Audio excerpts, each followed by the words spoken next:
Abraham గురించి తెలియలో ఉండండి, అందరికీ ఇంచుమించు అబ్రహాం గురించి తెలుసు. అబ్రహాం గురించి 11 అధ్యాయం 26 11 అధ్యాయం 26వ వచనం నుండి 25 అధ్యాయం 11వ వచనం వరకు ఈ వచనాల్లో అబ్రహాం చరిత్ర కనపడుతుంది.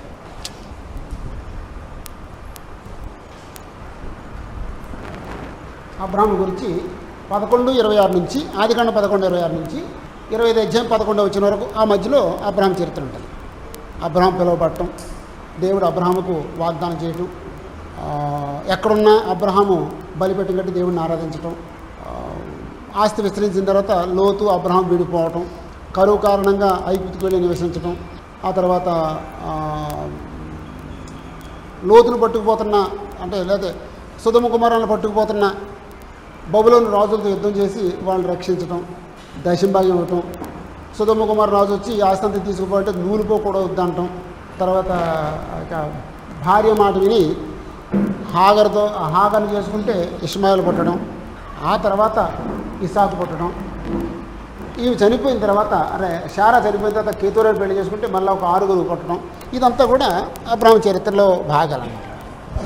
తన కుమారుడు ఇసాకుని బలివ్వటం, ఇసాకు వివాహం చేయటం, ఇవన్నీ సొదొమ కుమారు గురించి మొరపెట్టుకుంటాం, ఇవన్నీ. ఇష్మాయిల్ జననం 16 అధ్యాయం ఉంటుంది, ఆదికాండం 16 అధ్యాయంలో. ఇసాకు జననం 21 అధ్యాయం ఉంటుంది. కేతురాకు పుట్టిన పిల్లలు 25 అధ్యాయాలు. అబ్రహాము మరణానికి ముందు 25 అధ్యాయం 1వ వచనం. అబ్రహాము మరలా ఒక స్త్రీని వివాహం చేసుకునేను, ఆమె పేరు కెతూరా. ఆమె అతనికి జిమ్రాను, యొక్షాను, మెదాను, మిద్యాను, ఇష్బాకు, షోబహు అను వారిని కనెను. జిమ్రాను,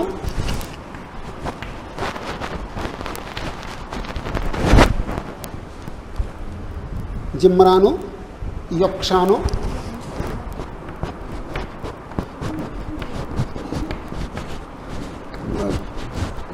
మెదాను, మిద్యాను, ఇష్బాకు,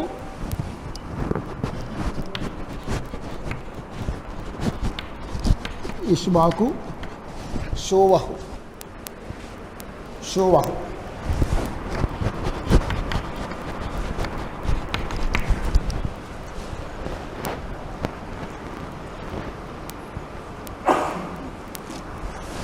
ఈ ఇసాకు సంతానం ఇష్మాయేలీలు అండి. ఇష్మాయేలీలు అంటే ఇసాకు సంతానం, ఇష్మాయిల్ సంతానం, ఇష్మాయిల్ సంతానం ఇష్మాయేలీలు.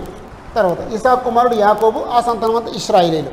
కాబట్టి వీళ్ళు కూడా ఎవరికాళ్ళే డెవలప్ అయ్యారు. 21 అధ్యాయంలోనే ఇష్మాయిల్ సపరేట్ అయిపోయాడు, ఇసాకు మాత్రం అబ్రహాంతో ఉన్నాడు. ఇక ఆయనతో సంబంధం లేదు, దేవుడు ఆయన సపరేట్ చేశాడు. ఆయనకు ఆస్తిపాస్తులు అన్నీ ఉన్నాయి. తర్వాత ఈ కేతురా పిల్లలు పుట్టిన తర్వాత అబ్రహాము ఇంకా బ్రతుకున్నాడు. వీళ్ళందరికీ కూడా ఎవరికి ఇవ్వాల్సిన ఆస్తి వాళ్ళకి ఇచ్చేసి వాళ్ళందరినీ సెటిల్ చేశాడు. ఇక వీళ్ళెవ్వరూ ఈయన దగ్గర ఉంటే ఈయన దగ్గర పోటీకి వచ్చే అవకాశం లేదు. ఈయన ప్రత్యేకమైనడు, వాగ్దాన పుత్రుడు అంతే. కాబట్టి ముందే ఆయన అందరినీ సెటిల్ చేశాడు. కొంతమంది తెలుగు తక్కువ వాళ్ళు సెటిల్ చేయరండి. చచ్చిపోయిన తర్వాత పెన్షన్కి వెళ్ళేటప్పటికి ఇంకొక అమ్మతుంది కాటేజ్, నాకు పెళ్ళి అయిందని. అటు పనికి మళ్ళీ అనమాట అండి. బతికున్నప్పుడు ఏడిపించాడు, చచ్చిపోయిన తర్వాత కూడా ఏడిపించాడండి. అబ్రహాము చనిపోకముందే అందరిని సెటిల్ చేశాడు ఎవరికాళ్ళే. మళ్ళీ ఎవరు ఈయన దగ్గర రాకూడదు. అలాగా అన్నీ ఉంటాయండి ఆయన దగ్గర.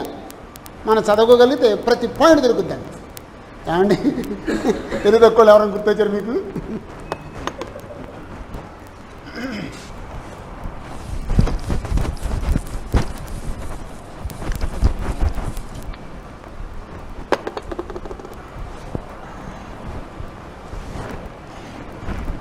అబ్రహాం సహోదరుడు నాహోరు, హారాన్ ఏమో చనిపోయాడు. నాహోరు ఉన్నాడు.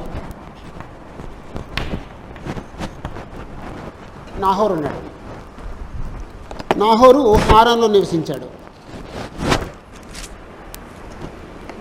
22 అధ్యాయం 20 నుండి. ఈ నాహోరు భార్య పేరు మిల్కా. నాహోరు భార్య పేరు మిల్కా. 20 వచనం. ఆమె నాహోరుకు పిల్లలు కనింది. కుమారుల పేర్లు ఊజు, బూజు, కెముయేలు. అతని జ్యేష్ఠ కుమారుడైన ఊజు, ఆ ఊజు తమ్ముడు బూజు, ఆరాము తండ్రి అయిన కెముయేలు. ఊజు, బూజు, కెముయేలు.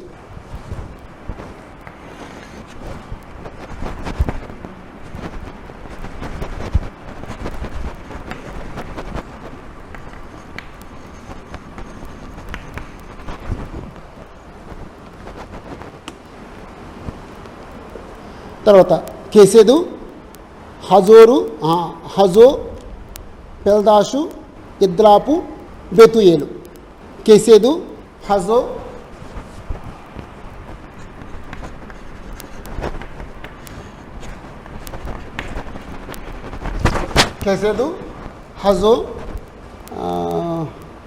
పెల్దాషు, ఇద్లాపు,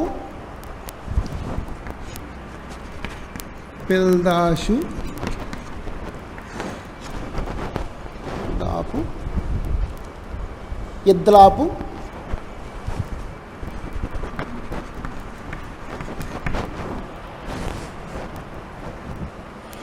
ఇంకొక అతను బెతుయేలు.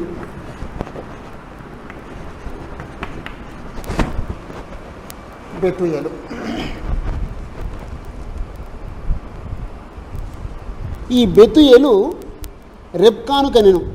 ఈ బెతుయేలుకి రెబ్కా, ఇంకొక అన్నయ్య అన్నాడు, ఇక్కడ లాబాను. అప్పుడు 24 అధ్యాయంలో అబ్రహాము ఇస్సాకు పెళ్లి చేశాడు. ఎవరిని తీసుకొచ్చి? ఈ రెబుకాను రప్పించి పెళ్లి చేశాడు. ఇప్పుడు ఇస్సాకు రెబుకా ఏమవుద్దండి? ఇంకో మాట చెప్పండి, ఏమనుకోవద్దు. సరే, నాహోరు అబ్రహాము అన్నదమ్ముడు, ఇస్సాకు బెతుయేలు అన్నదమ్ముడు. అప్పుడు ఇస్సాకు రెబుకా ఏమవుద్ది? కూతురు అవుద్ది. అది అబ్రహాము నాహోరు అన్నదమ్ముడు, తెరహు పిల్లలు. ఇస్సాకు బెతుయేలు అన్నదమ్ములు అవుతారు. ఈయన కూతుర్ని పెళ్లి చేసుకున్నాం అంతే. అంటే ఇవన్నీ ఉన్నాయి అక్కడ. మనం అంటే మీరు గమనించలేదన్నాం, కొంతమంది గమనించుంటారు, కొంతమంది గమనించకపోవచ్చు. అవి గమనించండి. ఇది అవసరం ఏంటంటే ఏది అవసరం లేదు. ఇది పెద్ద ఇంపార్టెంట్ అంటే ఇది ఏది అక్కర్లేదు. మనం బైబిల్లో రాయబడినవన్నీ తెలుసుకుంటే ట్రై చేద్దాం. ఇంకా మనం గ్రహించలేని ఉన్నాయి, అవి రహస్యాలు, మర్మాలు. అవి వాటి గురించి అక్కర్లేదు. బయలుపరచబడి తెలుసుకుందాం.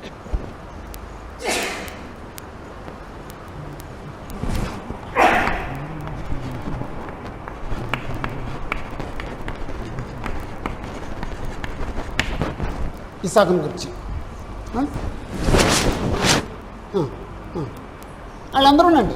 అంటే మనం అన్నీ రాయకూడదని 3 రాసేసి వదిలిపెడదాం అనుకున్నాను. అయితే మళ్ళీ అడుగుతారని అన్నీ రాశాను అనమాట. మిల్కా అను ఆమెయు నీ సహోదరుడుకు నాహోరునకు పిల్లలను కనెను. వారు ఎవరనగా అతని జ్యేష్ఠ కుమారుడు బూజు, అతని తమ్ముడు ఊజు, అతని తమ్ముడు బూజు, ఆరాము తండ్రి అయిన కెముయేలు, కెసెదు, హజో, పెల్దాషు, ఇద్లాపు, బెతుయేలు. వీళ్ళందరూ అనమాట అండి. అంటే యాక్చువల్గా అన్నీ రాయాలి, నేను అన్నీ రాయకూడదని కట్ చేసేద్దాం అనుకున్నాను, రాశాను అనమాట. అప్పుడు ఈ బెతుయేలు కుమార్తె రెబుకా. సరే,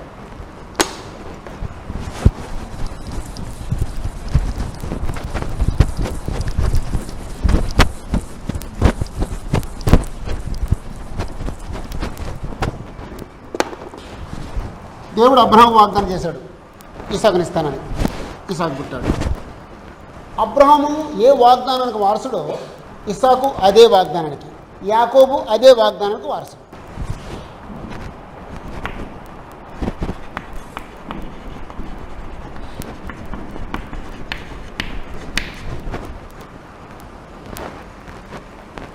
దేవుడు ముగ్గురిని విశ్వాసులు అన్నాడండి. నేను అబ్రహాము దేవుణ్ణి, ఇస్సాకు దేవుణ్ణి, యాకోబు దేవుణ్ణి అన్నాడు. ఇస్సాకు నేను తక్కువ చేయలేదు, యాకోబు నీకు తక్కువ చేయలేదు. వాళ్ళ ముగ్గురు పేర్లు దేవుడు వాడుకున్నాడు. తర్వాత వాళ్ళ దేవుడిని అని అనుకుంటానికి దేవుడు సిగ్గుపడలేదు అన్నాడండి. అంటే వాళ్ళ ముగ్గురు విశ్వాసంగానే బ్రతికారు.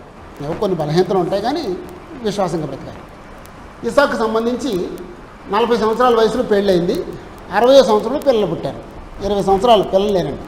ఆ తర్వాత 2 కవల పిల్లలు పుట్టారు. ఇక పిల్లలు లేరండి. ఆయనకి ఎక్కువ మంది పిల్లలు ఉన్నది అబ్రహాంకి, యాకోబుకి. ఇసాక్కి 2 పిల్లలే.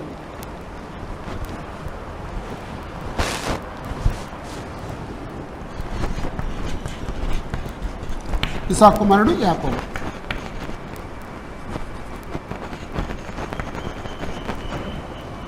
ఇసాకును గురించి 21వ అధ్యాయం నుండి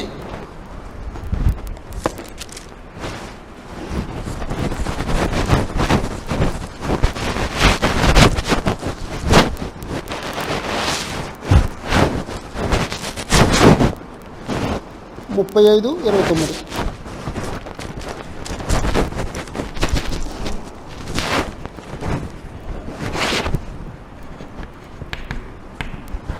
అధ్యాయం. ఈ మధ్యలో ఇసాకు చరిత్ర ఉంటుంది.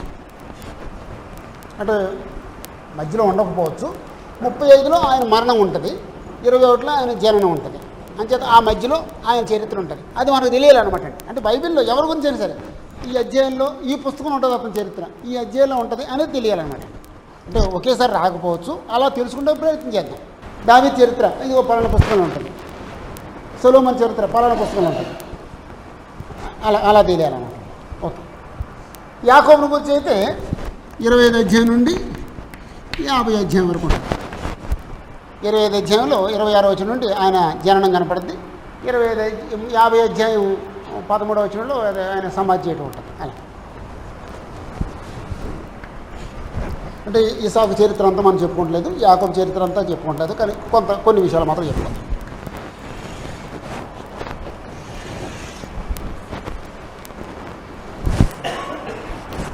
యాకోబు మొదటి నుంచి కూడా అభివృద్ధి చెందాలి, డెవలప్ అవ్వాలి అని కోరుకునే వ్యక్తి. యాషవేమో కొంచెం లగ్జరీ, కొంచెం ఫ్రీగా బ్రతికే మనిషి. ఆయన జీవిత విధానం ఏంటంటే అడవులకి వెళ్ళటం, వేటాడటం, పట్టుకోవటం, తినటం. యాకోబేమో సున్నితంగా ఇంట్లో ఉండి అమ్మకు తోడుగాను తండ్రి దగ్గర తాత దగ్గర బ్రతకటం, గొర్రెలు కాసుకుంటాం. ఈయనేమో వేటకి వెళ్ళటం, జలసగా తిరగటం. ఈయనకి తేడా ఏంటంటే యాకోబేమో నున్నవాడట, యాషవేమో రోమాలు గలవాడట. అది కొంచెం బాగా సెంట్లు వాడేవాడట, కొంచెం రఫ్గా తిరుగుతూ ఉండేవాడట. ఇప్పుడు అడవుల్లో ఉండే వ్యక్తి ఎలాగుంటాడు, ఇంట్లో ఉండే వ్యక్తి ఎలాగుంటాడు.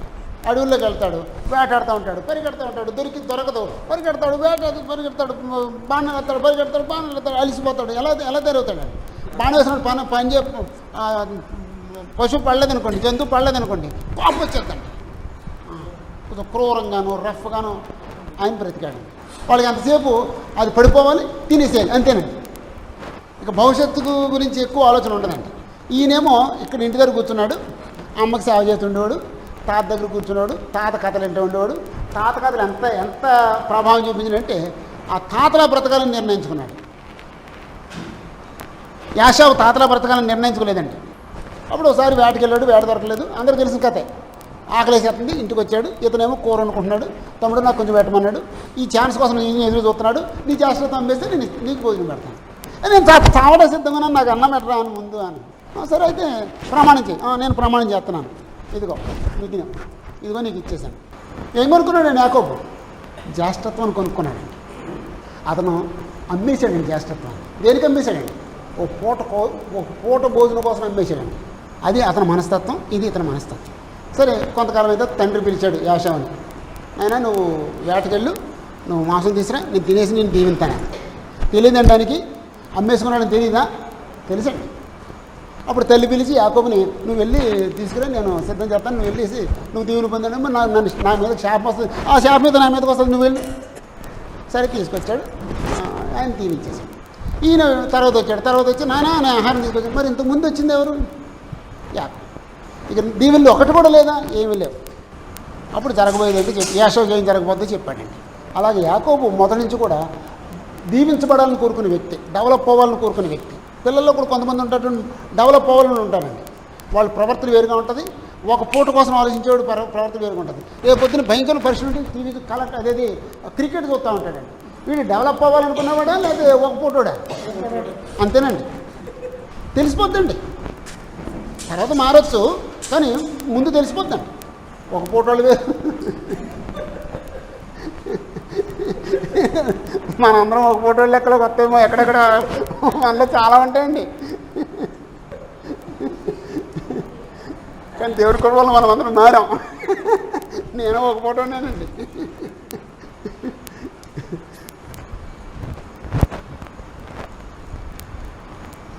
దేవుని మహాకృప వల్ల మనందరం మారి యాకోబు స్థాయికి వచ్చామండి. రాలేదండి, ఇంకా ఒక ఫోటోలో ఉన్నారా? యాకోబు దగ్గర వచ్చేసారు కదండి. నాకు తెలిసిన ఒక అబ్బాయి అన్నాడండి, ఉప్పు వేసుకోకుండా భోంచేస్తే నేను పావలేస్తానన్నాను. నేను నీకు డబ్బులు ఇస్తాను, ఉప్పు వేసుకోకుండా భోంచేయాలి అంటే ఉప్పు పిచ్చోడు అనమాట, బాగా ఉప్పు వేసి తింటాడనమాట. అప్పుడు వాళ్ళ అమ్మగారు ఏమన్నానంటే, ఉప్పు వేసుకోకుండా తింటే నేను పావులెత్తాను, ఉప్పు వేసుకొని తింటేనే అంది. అంటే ఆమె అనుకుందండి ఉప్పు వేసుకొని తింటాలో ఆడికి పావులు ఇచ్చేద్దాం అనుకున్నాను. అతను ఏం చేశాడు తెలుసండి, పెరిగన్నాన్ని 2 భాగాలు చేసి ఓ భాగం ఉప్పు వేసుకుని ఓ భాగం ఉప్పు లేకుండా తినడానికి నా దగ్గర పావులు తీసుకుని ఉప్పు వేసి తిన్న అమ్మ దగ్గర పావులు తీసుకుంటాండి. ఎవరన్నా ఏం చేస్తారండి, ఉప్పు వేసుకుని తినేసి అమ్మ పావులు వెళ్తాను. 2 భాగాలు చేశాడండి. అని ఏమంటాడండి, యాకోబులు అంటాడండి. ఎప్పుడు ఏదో డెవలప్ అవ్వాలి అని కోరుకునే వ్యక్తి అనమాట. అలాగండి చిన్నప్పుడు తెలిసిపోతాయండి ఇవి. సరే, అప్పుడు యాకోబు చంపడానికి ప్రయత్నించినప్పుడు యాకోబు అక్కడి నుంచి పారిపోయాడు. ఎక్కడ పారిపోయాడు? పద్మనాభంకు పారిపోయాడు. అక్కడ నాహోరు ఉండేవాడుగా చూడండి, అక్కడికి పారిపోయాడు. అప్పుడు నాహోరు కుమారుడు బెతూయేలు కుమారుడు లాబాను, వాళ్ళు అక్కడ ఉన్నారన్నమాట అండి. బెతూయేలు చనిపోయాడు, లాబాను ఉన్నాడు. అప్పుడు వాళ్ళ నాన్న అన్నాడండి, వాళ్ళ అమ్మ నాన్న అన్నారు, ఏమన్నారంటే, ఇక ఇష్మాయేలు యాషావు అన్యుల పిల్లల్ని పెళ్లి చేసుకుని కనాను పిల్లల్ని పెళ్లి చేసుకుని మాకు చాలా ఇబ్బంది కలుగు చేస్తున్నాడు, నువ్వు మాత్రం ఈ కనాను పిల్లల్ని పెళ్లి చేసుకోకు, మీ మేనమామ దగ్గరికి వెళ్ళిపో అని చెప్పేసి అన్నాడు అనమాట. నాహోరు, బెతూయేలు, లాబాను, లేయా, రెబ్కా, లేయా రాహేలు, రాహేలు, లేయా రాహేలు, ఈ లాబాను పిల్లలు. నాహోరు కుమారుడు బెతూయేలు కుమారుడు లాబాను కుమారుల పేర్లు చెప్పలేదు. కుమారులు ఉన్నారు కానీ పేర్లు చెప్పలేదు. అప్పుడు యాకోబుని వెళ్ళిపోమంటే యాకోబు ఈ లాబాను దగ్గరికి వెళ్ళిపోయాడు. అప్పుడు లాబాను దగ్గర 20 సంవత్సరాలు కొలువు చేసి, అంటే 20 సంవత్సరాలు కొలువు చేసి ఈ ఇద్దరు పిల్లల్ని పెళ్లి చేసుకొని ఆస్తి సంపాదించి మళ్ళీ తిరిగి వస్తాడన్నమాట. అప్పుడు తిరిగి వచ్చినప్పుడు ఆయన సంతానం ఎవరండి? ఒకటి రూబేన్, 29 అధ్యాయం ఉంటుంది. 29 అధ్యాయం 32 వచ్చినాడు. రూబేను 29 అధ్యాయం 33 వచనం, 33 వచనం. షిమ్యోను 29 అధ్యాయం 34 వచనం. లేవి 35 వచనం. యోధ తర్వాత 3వ వచనం 36వ వచనం. దాను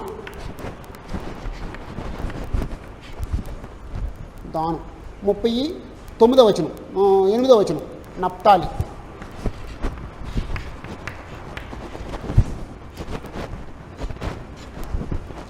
నప్తాలి 11వ వచనం. గాదు 13వ వచనం. ఆషేరు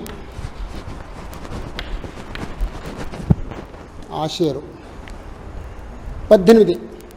ఇషాకారు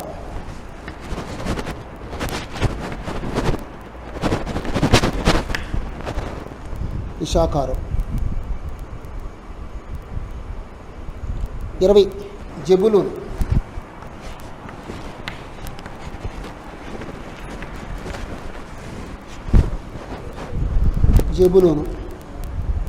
24.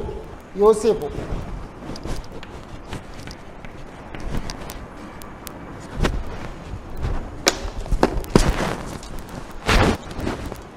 35 అధ్యాయం 18వ వచనం. బెన్యామీను 35:18.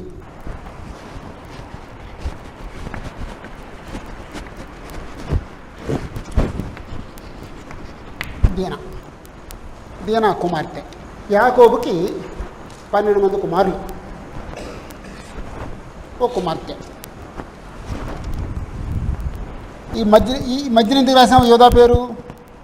యోధాలో నుంచి యేసుక్రీస్తు వస్తాడు కాబట్టి అలానండి. దాని దగ్గర నుంచి ఓ మధ్యన పేరు ఉంటుందండి. ఇప్పుడు మనం రాసుకున్న పేర్లన్నీ కూడా మధ్యం అనమాట అండి. ఆ ప్రక్కన వేరే ఉంటాయి, మధ్యన ఒకటి ఉంటుందండి. ఆ మధ్యన ఉన్నది ఏంటంటే యేసుప్రభు వంశావళి. అలా అంటే ఇంతవరకు రాసుకున్న అన్ని మధ్యన రాసినవి అన్నీ యేసుక్రీస్తు వంశాలకు సంబంధించిన యోధా గోత్రులు యేసుప్రభు వస్తాయి. అప్పుడు యాకోబు పేరు మార్చేశాడు దేవుడు. ఏమని మార్చాడండి? ఇశ్రాయేలు.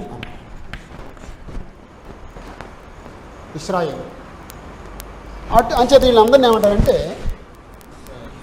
ఇశ్రాయేలీలు అంటారు.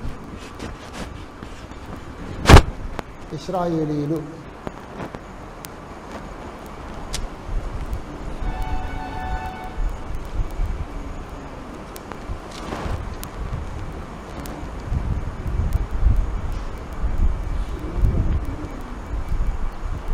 రెడ్డింగ్తో గీతలు వేసేయండి.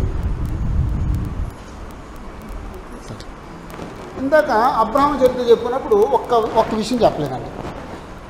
హారాను ఉన్నాడు కదా, హారాను అంటే అబ్రహాము అన్నయ్య తమ్ముడు, అంతే ముందు చనిపోయిన వ్యక్తి హారాను కుమారుడు పేరు లోతు. లోతుకి 2 కుమార్తెలు ఉన్నారండి. పెద్ద కూతురు సంతానాన్ని మోయాబీయులు, పెద్ద కూతురు సంతానం నుంచి మోయాబీయులు వచ్చారు. అంటే అబ్రహాము దగ్గర ప్రక్కన ఖాళీలో ఎక్కడన్నా, అబ్రహాము దగ్గర ఖాళీ ఉంటే ఇక్కడ రాసేసి. తర్వాత చిన్న కుమార్తె సంతానం నుంచి అమ్మోనీయులు వచ్చారండి.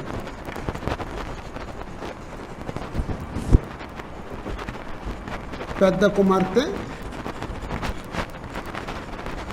చిన్న కుమార్తె.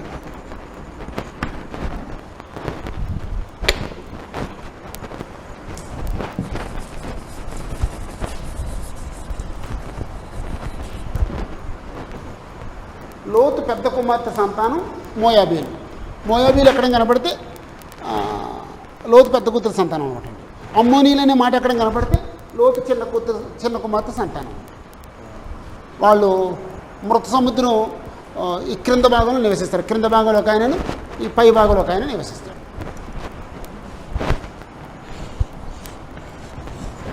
ఇది మృత సముద్రం అయితే మోయాబీలు ఇక్కడ ఉంటారు, అమ్మోనీలు ఇక్కడ ఉంటారు. అలా అంటే మనం ఇశ్రాయేలు చరిత్ర చదువుతున్నప్పుడు అవి చూడవచ్చు. ఇది దాటి వెళ్ళి ఓడించాడు. ఇశ్రాయేల్ వాళ్ళు ఓడించారు. ఇశ్రాయేలీయులు.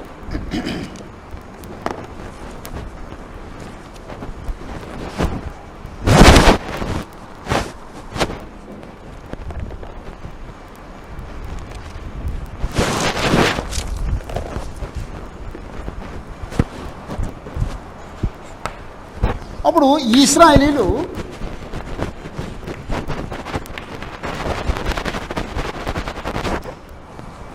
కనాన్లో నివసిస్తున్నారు. అయితే దేవుడు అబ్రహాముతో ఏమన్నాడంటే, నీ కాలంలో ఈ కనాన్ దేశాన్ని ఇవ్వను,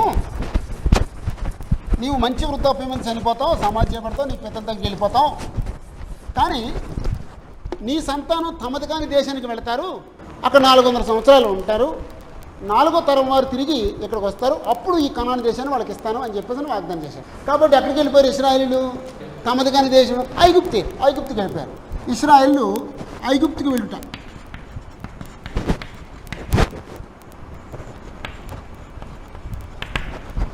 ఎలా వెళ్ళారు ఇశ్రాయేలు ఐగుప్తుకి? యోసేపు నమ్మేశారు. యోసేపు ఐగుప్తుకి వెళ్ళిపోయాడు. ఐగుప్తులో కరువు వచ్చింది, అంటే లేకపోతే ఐగుప్తులో ఫరోకి కళ్ళు వచ్చినాయి. అప్పుడు యోసేపు వెళ్ళి ఆ కళ్ళ భావం చెప్పాడు. నువ్వు ఈ భావం చెప్పగలవు కాబట్టి ఈ కరువు కాలంలో నువ్వే ఈ మా దేశాన్ని కాపాడని చెప్పేసి ఆయనకు బాధ్యత అప్పగించాడు. కనాన్లో కరువు వచ్చినప్పుడు యాకోబేమో తన కుమారుల్ని ఐగుప్తు పంపిస్తే వాళ్ళు వెళ్ళి ధాన్యం కొనుక్కుని వచ్చారు. ఆ సమయంలో నేనే మీ సహోదరుడిని అని యోసేపు చెప్పాడు. ఇంకా కరువు భారంగా ఉంటుంది, అంచేత తండ్రి మీరు అందరూ వచ్చేసేయండి అని చెప్పేసాడు. అందరూ ఐగుప్తుకి వెళ్ళిపోయారు. కరువు కారణంగా ఐగుప్తుకి వెళ్ళారు.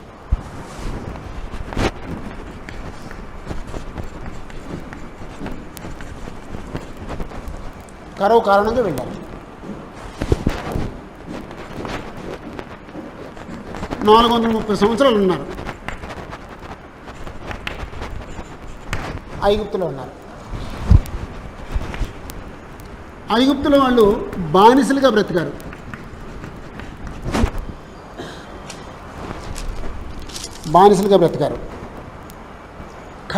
కఠిన దాసత్వం అనిపించారు.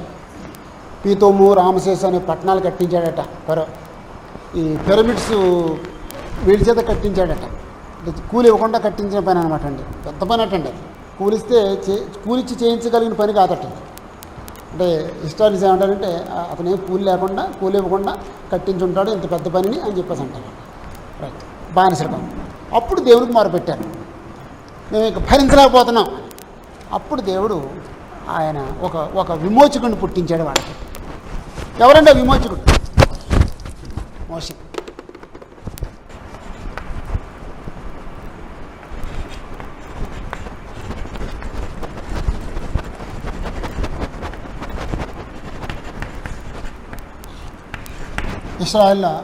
ఇశ్రాయేలు విడుదల.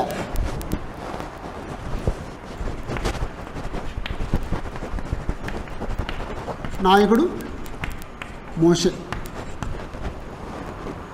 ఇప్పుడు ఎంత అద్భుతం అంటే, ఈ ఇశ్రాయేల్ని అణిచేయాలనేది ఫరో ఆలోచన. వాళ్ళేమో విస్తరించిపోతున్నారు. వాళ్ళ మీద అసహ్యం వచ్చేసిందంటే వాళ్ళకి. సరే, మగపిల్ల పుడితే చంపేయండి, లేకపోతే చంపేయండి అని మంత్రసాలని ఏర్పాటు చేశాడు. వాళ్ళు దేవుడికి భయపడి చంపలేదు. ఆ సంగతి తెలిసింది మనకి. సరే, ఇక సైనికులకు అప్పగించాడు. మగపిల్లడు కనపడితే చంపేయండి, ఆడపిల్ల అయితే బ్రతకనేమండి. అప్పుడు అమ్రాము యోకేబెదరికి ఒక పొడుగు పుట్టాడు. ఆ బిడ్డని 3 నెలలు జాగ్రత్తగా పెంచారు. ఇక కాపాడలేకపోయారు. అప్పుడు ఏం చేశారంటే ఓ జమ్ము పెట్టి తయారు చేసి ఆ పెట్టిలో ఆ బిడ్డని పెట్టేసి నైల్ నదిలో విడిచిపెట్టేశారు. ఏట్లో విడిచిపెట్టేసిందన్నా కదా. అమ్మ, ఏ తల్లైనా నీళ్ళలో విడిచిపెట్టేదాం పిల్లండి. నేల మీద విడిచిపెట్టేయచ్చు. నేల మీద పెడితే ఎవడొకరు తీసుకెళ్తారు. నీళ్ళల్లో ఎవరు వదిలిపెడతారమ్మా? కొంచెం నీళ్లు లీక్ అయ్యి ఆ బుట్ట మునిగిపోయి పిల్లడు చచ్చిపోతే ఎవరు వదిలిపెట్టరు. మరి ఎలా వదిలిపెట్టిందండి ఆమె? అంత కఠినమైన స్త్రీ ఆమె. మరి ఎందుకు ఎలా వదిలిపెట్టిందండి? ఏమనుకుని వదిలిపెట్టి ఉంటుందండి? దేవుడా, నువ్వు చూసుకుని నేను కాపాడలేను, 3 నెలలు ఎలాగో తలకిందులుగా కాపాడాను, ఇక నేను కాపాడలేను, నువ్వేం చేసుకుంటూ చేసుకొని వదిలిపెట్టేసినాను అనకండి. దేవుడు ఏం చెప్తాడండి? కాపాడతాడు అంతే. ఆయనకు కావాల్సింది అదండి. ఆయన మీద అంత ఆధారపడితే కాపాడతాడు. ఆధారపడిపోతే నువ్వు చూసుకో అంటాడు. అంతేనండి. అమ్మోయ్, సర్వజ్ఞుడండి ఆయన. నువ్వు చూసుకోగలవు కదా, చూసుకో అంటాడు. నేను చూసుకోలేను, నీదే భారం అని ఆ కాళ్ళ మీద పడిపోతే ఆయన చూసుకుంటాడు. అప్పుడు ఎక్కడికి పంపించాడండి? ఎక్కడైతే ఆ బిడ్డకి హాని ఉండదో అక్కడ పంపించాడండి. ఫరో కుమార్తె యొక్క కుమారుడుగా పెంచబట్టాను. ఫరో కుమారుడిని ఎవరైనా ముట్టుకోగలరా? సరే, 7 పిండి పడుతుంది పిల్లోడు. అక్కడ మేము ఇంతకుముందు అనుకున్నాం చూడండి, దేవుడి జోక్యం అని. ఆ ఫరో కుమార్తెకి ఆ పిల్లోడి మీద దయ కలిగిందండి, జాలి కలిగిందటండి. అసలు ఆమె ఏం చేయాలంటే, వీడు ఎబ్రియుడు చంపేయండి అంది. ఎవడక్కడ సైనికులు వచ్చి చంపేయండి అన్నానండి. దేవుడు దయ పుట్టించినందువల్ల చంపలేదండి, పెంచుకుందాం అనిపించింది అటండి. ఇప్పుడు బానిస పిల్లల్ని పెంచుకుంటారా? దేవుడు అలాంటి పనులు చేయగలడండి. ఆయన చేయలేనిది ఏది లేదండి, ఏదైనా చేయగలడండి ఆయన. సరిగ్గా పిల్లల్ని చూసేటప్పటికి ఒక అమ్మాయి వచ్చి ఈ అబ్బాయికి పాలు ఇచ్చి పెంచడానికి నేను దాదిని తీసినానా? ఐగుప్తు స్త్రీలు ఎవరైనా బానిస పిల్లలకు పాలు ఇస్తారండి? ఇవ్వరండి. మరి బానిస పిల్లడికి ఎవరు పాలు ఇవ్వాలి? బానిసలే ఇవ్వాలి. సరే, దాదిని తీసుకురా, దాదిని మేము చూసుకుంటామని అనలేదండి. వీళ్ళు ఎవరు పాలు ఎవరు పిల్లడికి? ఆ బానిసలే తెస్తారు. తీసుకురా, బానిసని తీసుకురా. అప్పుడు తల్లి వచ్చిందండి. జీతం తీసుకుని తన సొంత పెట్టుకు పాలు ఇచ్చిన తల్లి అండి ఆవిడ. ఏ తల్లి అలా చేసే ఉంటుందో. జీతం తీసుకుని పాలు ఇచ్చిందండి. ఎన్ని సంవత్సరాలండి? పాలు విడిచే వరకు ఎన్ని సంవత్సరాలు ఉంటుంది? 7 సంవత్సరాలు ఉంటుందా పాలు విడవటం? ఇప్పుడు లెక్క పెట్టకండి. ఇప్పుడంటే 2వ సంవత్సరంలో 1 సంవత్సరం మానేస్తున్నాడు పాలు ఇవ్వటం. అప్పుడు అలా కాదండి. ఒక ఆయన 6వ క్లాస్కి వెళ్ళి 6వ క్లాస్ చదువుతూ ఇంటికి వచ్చి వాళ్ళ అమ్మ మీద పని పాలు తాగిపోయాటండి. 6వ తరగతి చదివే కుర్రోడు అదే చెప్పాడండి ఆయన సువార్థికుడు చర్చ గురించి. బ్రదర్ నేను 6వ క్లాస్ 11వ సంవత్సరం అనమాటండి. 6వ తరగతి అంటే 6వ తరగతి అంటే 11వ సంవత్సరం 11 సంవత్సరాలు పాలు తాగాడటండి.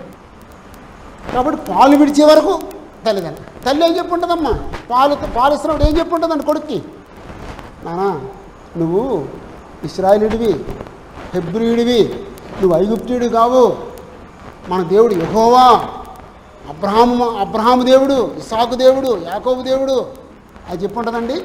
చెప్పిందండి. ఆ తర్వాత పాలు విడిచిన తర్వాత అప్పుడు ఏం చేసింది, ఆమెమో మోషే అని పేరు పెట్టింది. మోషే అనే మాటకు అర్థం ఏంటండి, నీటి నుండి తీయబడిన వాడు అని. అప్పుడు 40 సంవత్సరాలు రాజకుమారుడుగా పెరిగాడండి.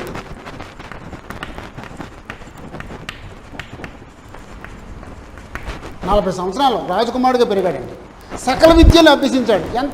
ఎన్ని విద్యలు అభ్యసించాడు అంటే ఆ ఐగుప్తు దేశాన్ని పరిపాలించే అంతటి జ్ఞానం సంపాదించి ఉంటాడు అన్నమాట 40 సంవత్సరాలు. అప్పుడు తన ప్రజలు చూద్దామనిపించిందట అండి ఆయనకి.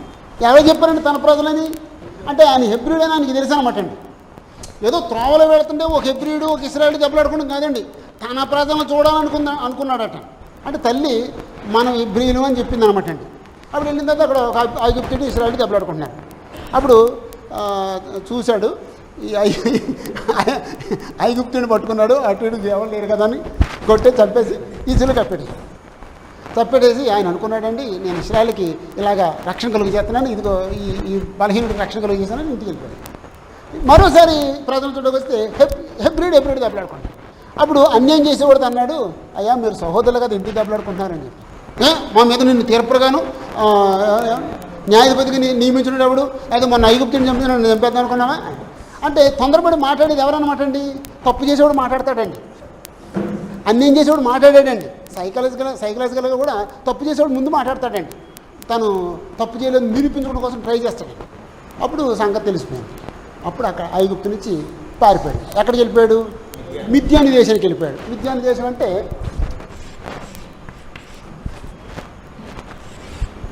ఇది ఎర్ర సముద్రం కదండి.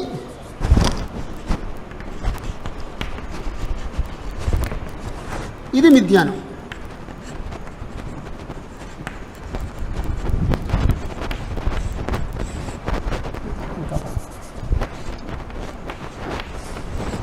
ఇది ఐగుప్తు. ఇక్కడ నుండి మిద్యానికి బయలుపడాడు. ఐగుప్తు నుండి మిద్యానికి వచ్చేసాడు. మిద్యానికి వచ్చేసి మిద్యాన్లో ఒక యాజకుడు ఇంటి చేరాడు. ఆయన పేరు ఇత్రో అనే ఒక యాజకుడు. ఆయన ఇంట్లో గొర్రెలు కాస్తున్నాడు. ఆయన గొర్రెలు మేపుతున్నాడు. ఆయన కూతురు నుంచి పెళ్లి చేశాడు, సిప్పోరా నుంచి పెళ్లి చేశాడు. రైట్. 40 సంవత్సరాలు గొర్రెల కాపరి, పశువుల కాపరి.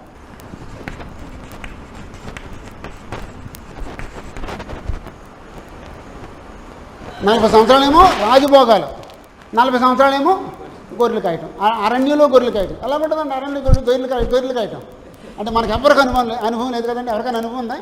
లేదండి. గొర్రెలు ఓ చోట ఉంటాయండి, పరుగులు అన్నీ ఓ చోట చేర్చడానికి పరుగులు, వాటికి మేత, నీళ్లు, రాత్రుళ్ళు ఏ క్రూర మొగలు వచ్చి పట్టుకుపోతాయో భయం, తెల్లవారుల కాపల, భయంకరమైన పరిస్థితి అండి. దీనికి ఈ జీవితానికి సంబంధం ఉండదండి. ఇలాంటి జీవితంలో అప్పుడు ఒక అద్భుతం చూపించాడు దేవుడు. పొద ఉంది, పొదలో మంటలు ఉన్నాయి, పొద గాలిపోవట్లేదు. ఏంటో చూడటానికి వెళ్ళాడు. అప్పుడు మోషే ఇది పరిశుద్ధ స్థలం, ఈ చెప్పులు వీడు. 10 కమిట్స్ మీరు ఎవరైనా చూస్తే అక్కడ మోషే పాత్ర చేసిన వ్యక్తి అద్భుతంగా నటించాడండి. అలా పడిపోతా అంతేనండి. పడిపోయి ఇలా కూర్చొని పడిపోయి అప్పుడు చెప్పులు తీసేస్తాడండి. అప్పుడు స్వరం వినపడుతుంది, నేను అబ్రహాము దేవుణ్ణి, ఇస్సాకు దేవుణ్ణి, యాకోబు దేవుణ్ణి, ఇశ్రాయేలు పడుతున్న శ్రమలు విన్నాను, వాళ్ళు మొర్ర నా సన్నిధికి వచ్చింది, నేను వాళ్ళని రక్షించడానికి వచ్చాను, నిన్ను పంపిస్తున్నాను అని చెప్పేసి అంటే అప్పుడు నేపాలు చెప్పాడండి. 4 మాటలు చెప్పాడండి. నేను అంతటి వాడిని, నీ పేరేం పేరు, నువ్వు కనపడితే దేవుడు నా పేరేం పేరు అంటారు, నేను 100 మంది కాలండి, నువ్వు అసలు దేవుడికి కనపడలేదంటారు, నేను 100 మంది కాలండి, అసలు ఎవరిని పంపిస్తాను పంపించుకో. ఇలాగా ఆఖరి దేవుడు ఆయన నిర్ణయించుకు వచ్చాడండి. అసలు నేను పుట్టించింది అందుకు, ఈ రాజకుమారుడిగా పెంచినందుకు ఈరోజు ఆయన కాదంటే ఆయన ఆయన ఆయన మార్చుకుంటాడా? మార్చుకోడు. సెటిల్ అయిపోయింది అది. ఫోన్లే, నువ్వు నీకు ఇష్టం లేదు ఇంకొక ఆయన పంపించాలే, ఏముండదని ఆయన దగ్గర. అంతే, ఆయన సార్వభౌముడు.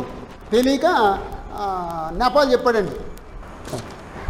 ఇక ఆఖరికి కుదరదు, ఒప్పుకున్నాడు. బయలుదేరిన తర్వాత 40 సంవత్సరాలు ఇశ్రాయేల్ యొక్క విమోచకుడిగా లేకపోతే నాయకుడిగా, మొత్తం ఎన్ని సంవత్సరాలండి మోషే జీవితం? 120 సంవత్సరాలు. మొదటి 40 సంవత్సరాలు రాజకుమారుడిగా, తర్వాత 40 సంవత్సరాలు గొర్రెల కాపరిగా, తర్వాత 40 సంవత్సరాలు ఇశ్రాయేల్కి నాయకుడిగా సక్సెస్ఫుల్గా నడిపించాడండి. నడిపించాడు. ఆయనే కొంచెం దెబ్బతిన్నాడు. బండతో మాట్లాడు నీళ్ళు వస్తాయని చెప్పేసి అంటే కోపంతో బండను కొట్టాడు. అని చేత నువ్వు కానాల్లో ప్రవేశించమన్నాడు. అంతే తప్ప ఇశ్రాయేల్ ప్రజల్ని అద్భుతంగా నడిపించాడు.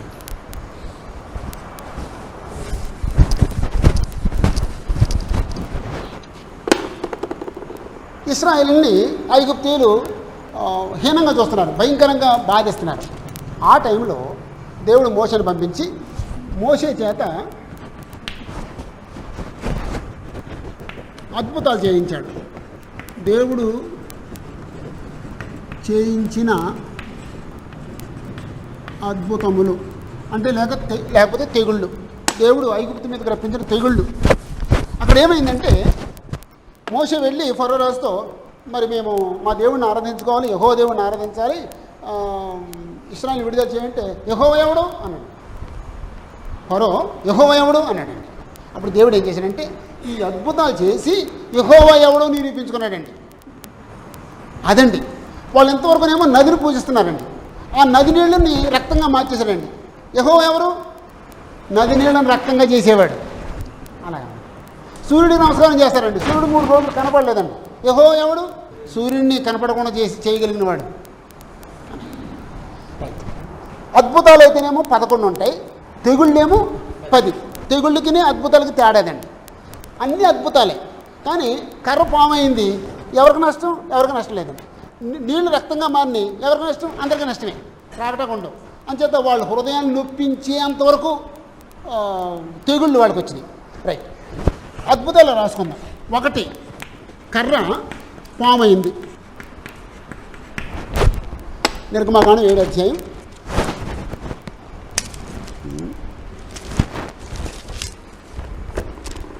నిర్గమకాండం 7వ అధ్యాయం 10వ వచనం. నిర్గమకాండం 7:10 అంటే మీరు వచనం వేసుకోండి, నేను వేయట్లేదు. నిర్గమ 7:10లో కర్ర పామైంది. అప్పుడు వాళ్ళు మాంత్రికులు పిలిస్తే వాళ్ళు కర్రల పాములు చేశారు. కానీ ఈ మోసే పాము ఆ మిగిలిన పామును మింగేసింది. అది అక్కడ సుపీరియారిటీ. తర్వాత 2, నీళ్లు రక్తంగా మారిపోయినాయి. వాళ్ళు నదిని పూజిస్తారండి, ఆ నది నీళ్ళన్నీ రక్తం అయిపోయినాయి. ఇప్పుడు నది గొప్పదా? నది దేవుడా? ఆ నది నీళ్ళని రక్తంగా మార్చినోడు దేవుడా? అది నిరూపించారన్నమాట. అందరూ బాధపడ్డారండి నీళ్లు లేక. ఆ తర్వాత 3వది కప్పలు రప్పించాడండి. అంటే కప్పలంటే మనకి ఇప్పుడు వర్షం వచ్చినప్పుడు ఆ గుంటల్లో కప్పలు ఉంటాయి, మనకేం అనలేదు.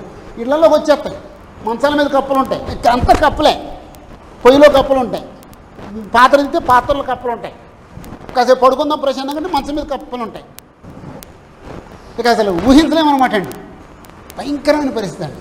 ఆ కప్పల తర్వాత పేలు, కప్పలు కూడా రప్పించారటండి వాడు మాంత్రికులు, నీళ్లు రక్తంగా మార్చారటండి. పేలు రప్పించాడు. పేలు రప్పించిన తర్వాత ఆ మాంత్రికులు ఇక ఇది మా వల్ల కాదు, ఇది దేవుని వేలు, ఇది దేవుడి కార్యం, మనం చేయలేము, అక్కడ డ్రాప్ అయిపోయారు అన్నమాట అండి. అక్కడ నుండి నేను ఇది చెప్పాలి కదా.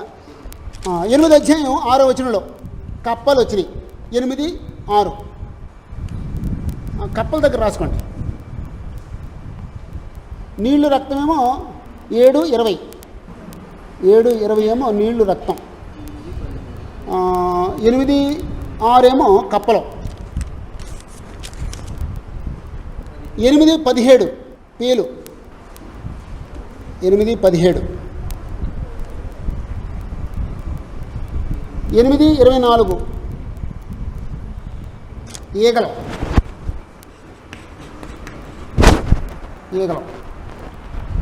ఈగలు వాళ్తే ఎలా ఉంటుందండి?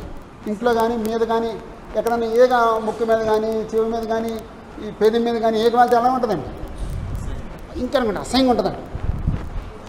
ఈగలు ఎక్కువ ఎక్కడ ఉంటాయండి? ఏ ప్రాంతంలో ఈగలు ఎక్కువ ఉంటాయండి? మురికి ఎక్కువ ఉన్న చోట, ఈ షుగర్ ఫ్యాక్టరీలు ఉన్న చోట ఎక్కువ ఉంటాయండి ఈగలు. ఈగలు బాగా ఉన్న చోటకి వెళ్ళి మనం ఏదైనా కొంచెం హోటల్కి వెళ్ళి ఇడ్లీ తింటే కడుపులో నొప్పి వచ్చేద్దాం, వెంటనే మోషన్ అయిపోతాను. అంత ప్రమాదం అండి ఈగలు. అసలు ఎక్కడ చూసినా ఈగలండి వాడికి. ఈగల తర్వాత 9, 3 తెగులు,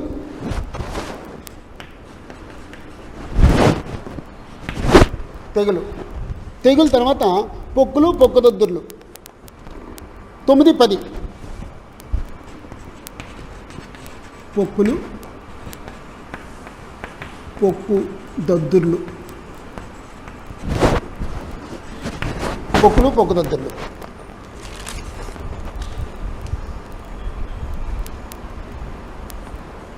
9, 23 వడగండ్లు,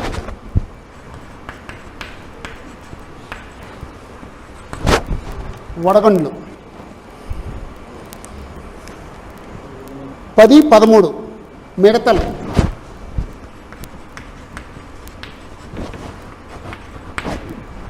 మిడతలు, 10, 22 గాఢాంధకారం,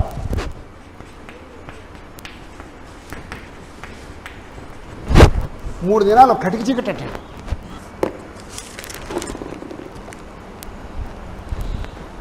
12, 29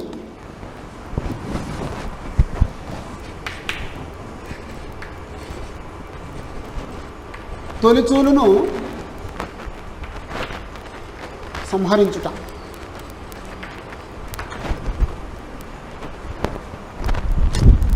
తొలిచూలు సంహరించటం. 12 అధ్యాయం 29 వచనం. తొలిచూలు చనిపోతే తప్ప పరోకు బుద్ధి రాలేదండి.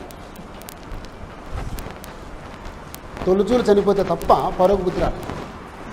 కర్ర పామైంది, ఎవరికి బాధ లేదండి. కానీ ఇవన్నీ కూడా బాధ కలిగించేవి. ఒక విధంగా చెప్పాలంటే ఐగుప్తు దేశం నాశనం అయిపోయింది. అప్పుడు కానీ ఆయనకు అర్థం కాదు. అప్పుడు అంటాడండి, వెళ్ళిపోండి మీరు. అప్పుడు ఇశ్రాయేలు బయలుదేరారు.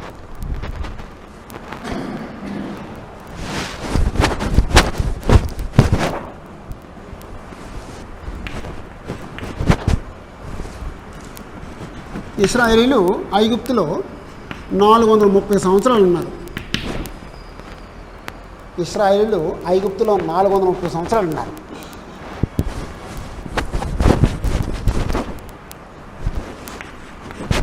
ఇశ్రాయేలీలు ఆ బయలుదేరే సమయానికి పస్కాను ఆచరించారండి.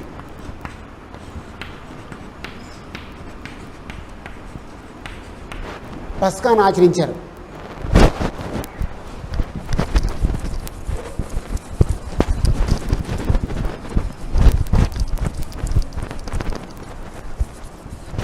పస్కాను ఆచరించడం అంటే ఓ గొర్రెని కానీ మేకను కానీ తీసుకోవాలి. ఆ కుటుంబంలో ఎంతమంది ఉన్నారో ఆ గొర్రెని తినగలిగిన కుటుంబం అంతా ఉండాలి. లేకపోతే వాళ్ళకి ఎక్కువ అయిపోతుంటే ప్రక్క కుటుంబంతో మాట్లాడి వాళ్ళని కూడా తెచ్చుకుని వాళ్ళందరూ ఒక ఇంట్లో ఉండాలన్నమాట. ఆ గొర్రెని కానీ మేకను కానీ వధించాలి. దాని రక్తాన్ని ఈ గుమ్మాలకి గవిలికి రాయాలి. ఆ మాంసాన్ని కాల్చాలి. ఆ లోపలన్నీ కూడా బయట పడేసి కాల్చేయాలి. ఈ మాంసాన్ని కాల్చాలి. పులిని పిండితో రొట్టెలు చేసుకోవాలి. చేదు కూరలో కూర వండుకోవాలి. ఇవి భోంచేయాలి. ఈ భోంచేసేటప్పుడు ఏం చేయాలంటే చెప్పులు వేసుకుని ఉండాలి. ఈ నడానికి అంటే ప్రయాణానికి సిద్ధపడినట్టుగా నడానికి వాళ్ళ గుట్ట కట్టుకుని ఉండాలి. నిలబడి ఆత్రంగా త్వరగా భోంచేయాలన్నమాట. అంటే ఏ టైంలో వెళ్ళిపోమంటాడో ఆ టైంలో బయలుదేరేటట్టు అన్ని సిద్ధం సరివేసుకుని ఉండాలన్నమాట. ఆ టైంలో ఏం జరుగుతుందంటే సంహారక దూత ఆ పట్టణం అంతా లేకపోతే ఆ దేశం అంతా తిరుగుతాడు. అప్పుడు ఎవరింటి ముందు ఎవరింటి గుమ్మాలకి గవిళ్ళకి ఈ రక్తం రాసి ఉంటుందో వాళ్ళ ఇంట్లో ప్రవేశించడం. అలాగా ఎవరి గుమ్మాలకి ఇది రాసి ఉండదో ఆ ఇంట్లో ఈ సమారోహంతో ప్రవేశిస్తాడు. ప్రవేశించి మనుషుల్ని కానీ జంతువులు కానీ అన్నిటినీ దేన్నైనా సరే తొలుచుని చంపేస్తాడు. అంతే. ఇశ్రాయేల్ అయినా సరే ఇది రాయకపోతే ఇశ్రాయేల్ తొలుసునైనా చనిపోద్ది. ఎవరైనా బయటకు వస్తే వాళ్ళు చచ్చిపోతారు. బయటకు రాకూడదు, లోపలే ఉండాలి. అప్పుడు ఫరో రాజు ఈ బాధ అనిపించిన తర్వాత ఇక్కడికి వెళ్ళిపోండి ఇశ్రాయేల్ అన్న తర్వాత అప్పుడు వీళ్ళు రెడీగా ఉండాలన్నమాట అండి. అన్నీ సదిరేసుకున్నారు. అది తీసుకుని బయలుదేరారు. బయలుదేరేటప్పుడు ఆ స్త్రీల దగ్గరికి పురుషుల దగ్గరికి వెళ్ళి వాళ్ళ దగ్గర ఉన్న బంగారం వెండి వస్త్రాలు అన్నీ తీసుకోవాలన్నమాట. వాళ్ళు కూడా ఇచ్చేస్తారు. బాబోయ్ మీరు వెళ్ళిపోండి, ఇదిగో బంగారం ఇది తీసుకుని వెళ్ళిపోండి అంటారు. అంటే ఐగుప్తు దేశాన్ని దోచుకుని వస్తారని చెప్పేస్తున్నాడు ఆదికాండం 15 అధ్యాయంలో. అక్షరాలను నెరవేరింది. వాళ్ళ పశువులు, వాళ్ళ బంగారం, వాళ్ళ వెండి, వాళ్ళ వస్త్రాలు అన్నీ ఇచ్చేశారు. అంటే యుద్ధం చేస్తే దేశాన్ని దోచుకుంటారు, అలా దోచుకుని వచ్చారన్నమాట. అదేం న్యాయమండి, ఐగుప్తుని ఇశ్రాయేలు పట్టుకోవడం ఏంటండి, దోచుకోవడం ఏంటండి అని ఎవరన్నా అంటారేమో. 400 సంవత్సరాలు వాళ్ళు జీతం లేకుండా పనిచేశారు. జీతం లేకుండా పనిచేశారు 400 సంవత్సరాలు. ఆ బాకీ అంతా తీర్చుకున్నారు. అప్పుడు మిక్కిలి ఆస్తితో వాళ్ళు బయలుదేరి బయటకు వచ్చారు. వీళ్ళు బయలుదేరినప్పుడు ఈ ఇశ్రాయేల్ కాల్బలం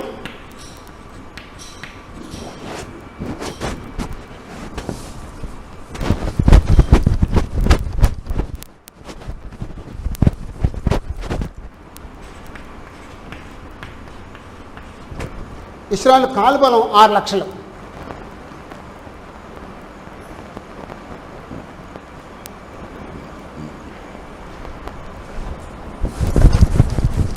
కాల్బలం అంటే యుద్ధం చేయగల సమర్థులు సైనికులు. 6 లక్షల సైనికులు. 6 లక్షల సైనికులు అయితే వీళ్ళు భార్యలు ఎంతమంది ఉంటారండి? 6 లక్షలు ఉంటారండి. కనీసం ఫ్యామిలీ ప్లానింగ్ లెక్కన ఇద్దరు పిల్లలు అయితే 12 లక్షలండి. ఎంతమంది? 24 లక్షల మంది బయలుదేరారన్నమాట అండి ఇశ్రాయేలు. ముసలిని ఇంకా లెక్కలేదండి. 24 లక్షల మంది ఇశ్రాయేల్ బయలుదేరారండి. ఇశ్రాయేల్ 24 లక్షల మంది నడిపించేవాడు ఎలా ఉండాలండి? ఎంత తెలివిగలవాడు అయి ఉండాలండి. అందుకు దేవుడు ఐగుప్తు విద్యలన్నీ అభ్యసింప చేశాడనమాట అండి ఆయనకి. అయినా నేను పెద్ద పౌరుషంగాలోండి, నేను పెద్ద విద్యావంతుడిని అన్నప్పుడు వెళ్ళలేదండి. నేను ఎందుకు పనికిరానండి, నేను పశువులు వేసుకుని అనుకున్నప్పుడు అప్పుడు పిలిచాడండి. అలాంటి వాడు కావన్నారు. తేడా చూడండి. ఇప్పుడు మొదటి 40 సంవత్సరాల తర్వాత ఎలాగుంటుందండి ఆయన పరిస్థితి? నాకేంటి, నాకు లెక్క, నేను కత్తి తీసుకోగలను, ఏమైనా ఏదైనా చేసేయగలను, నేను మాటగారిని, నేను జ్ఞానవంతుడిని అనుకుంటాను. ఆ తర్వాత 40 సంవత్సరాలు పశువులు వేసిన తర్వాత అదేముండదండి. ఇక నేను యూజ్లెస్ వెళ్ళని అనుకుంటాను అనమాట. అప్పుడు రాను నా దగ్గర, అప్పుడు నిన్ను వాడుకుంటాను నేను. అంటే దేవుడి దగ్గరకు వచ్చి నేను చాలా తెలివిగానండి, నా తెలివితో పనిచేస్తాను అనకూడదండి. నేను పనికి మాలండి, నన్ను నువ్వు వాడుకో అనాలండి.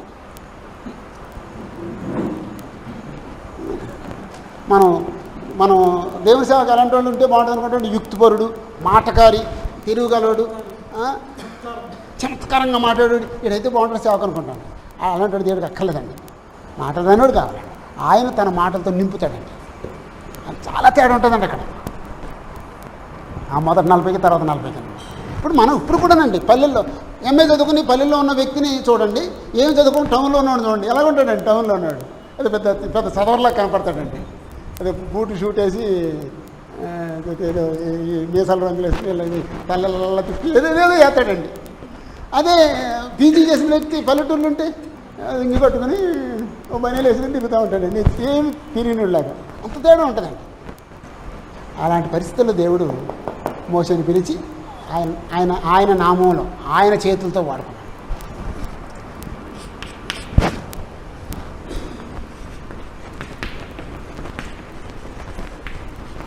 ఇశ్రాయేల్ ప్రయాణం అంటే మనం బ్రేక్ తీసుకుందాం.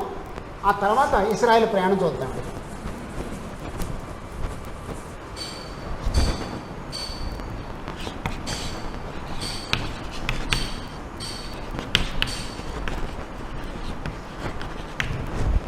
ఇశ్రాయేల్ ప్రయాణం చూద్దాం.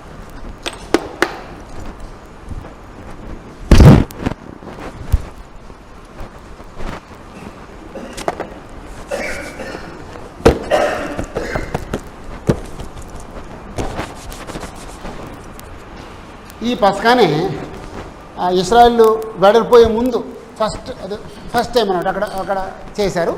అక్కడ నుండి 1500 సంవత్సరాలు పస్కాను ఆచరించారు. ఆఖరి పస్కా ఎప్పుడు ఆచరించారండి? యేసు ప్రభు అప్పగించబడే ముందు పస్కాను ఆచరించాడు. అది ఆఖరిది అనమాట. తర్వాత పస్కా ఆచరించినా దానికి విలువ లేదండి. ఆఖరిది ఎక్కడంటే యేసు ప్రభు ఆఖరిని ఆచరించింది, అదే అప్పగించబడే రోజు ఆచరించింది, అది పస్కా అంతమైపోయిందండి. ఆ టైంలో ప్రభు రద్దుల భోజనాన్ని ఇంట్రొడ్యూస్ చేశారు అన్నమాట.